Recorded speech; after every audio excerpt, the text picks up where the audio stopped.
So this guy,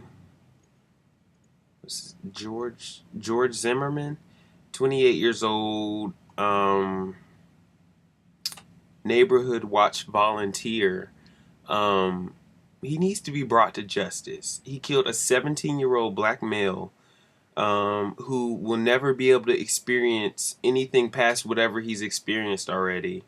He wasn't doing anything wrong. He had a right to be in there. This guy, apparently it's not the first time he has um,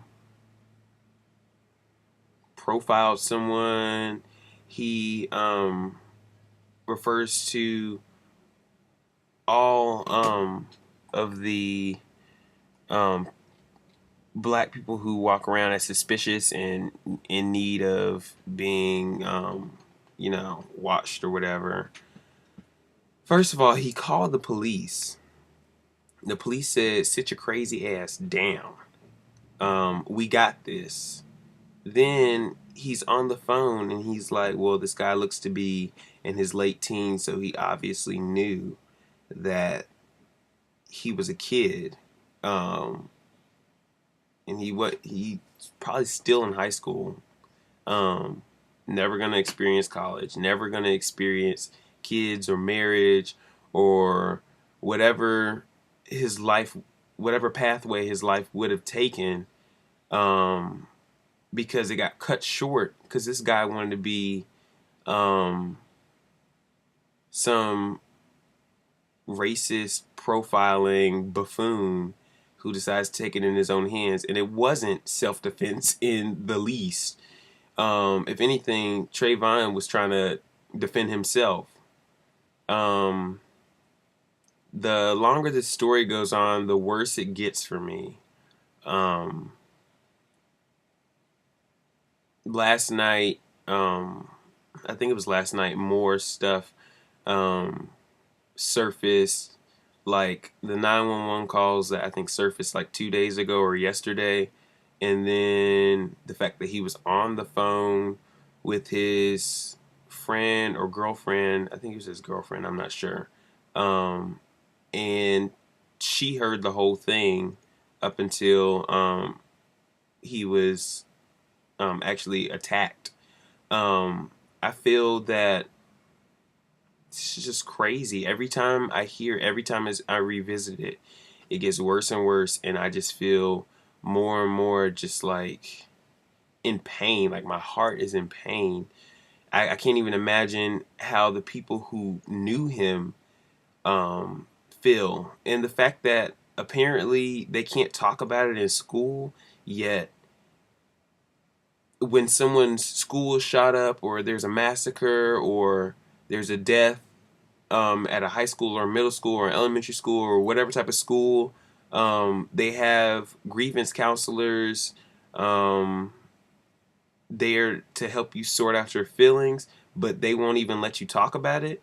Honestly, if I if I was at that school, I would have every time they had a question the teacher's asking, I would have brought it up, even if it had nothing to do with it.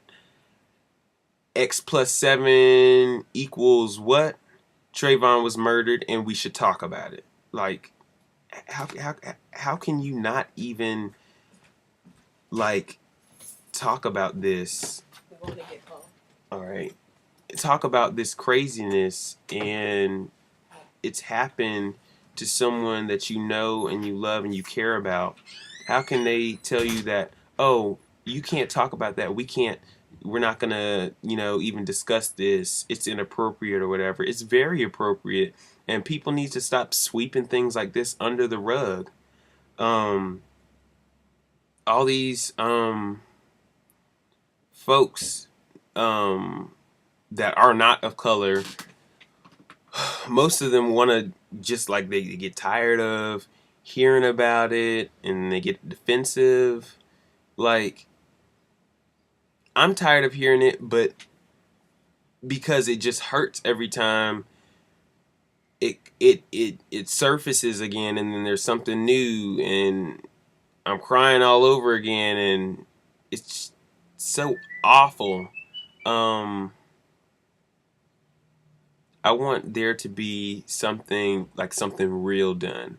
First of all, this crazy psycho guy needs to be put in jail for the maximum because he killed someone. And who cares if he thought he was doing the right thing or not? It was the wrong thing. This guy was definitely unarmed. He had a doggone Arizona tea in a bag with some Skittles that he was ready to eat. He didn't even get to eat the damn Skittles. This just it makes me so angry that nothing is being done. His folks, his community is out there picketing and protesting out in front of, I think, the courthouse or something like that. That is good. There needs to be stuff all around in every state. I want there to be something in North Carolina, which is where I'm making this video from. This is just ridiculous. Like, every time I hear about this, it kills me because they are killing off all of the black men. All the black people are being murdered, and there's no one stopping this. There's no one like we protest and we protest and we protest and we yell and we picket and we try to make change, and they're just killing us all off. It hurts my heart, like it hurts me to my core just to hear about this. Troy Davis, Amadou Diallo, Oscar Grant, Trayvon Martin, like all, and the list goes on and on and on and on and on. It doesn't stop. This isn't anything new, but I feel like this story has hit worldwide. The change needs to hit worldwide. It can't die. This can't die. Yes, we do need to keep hearing it, and all of us need to keep feeling, because once we start feeling, it's just like majority of people who have no complete connection to it are just going to let it die off in their minds and in their souls and in their hearts. But somebody needs to we all need to put an end to this, because then it's going to be somebody else somewhere else. Put that man in jail.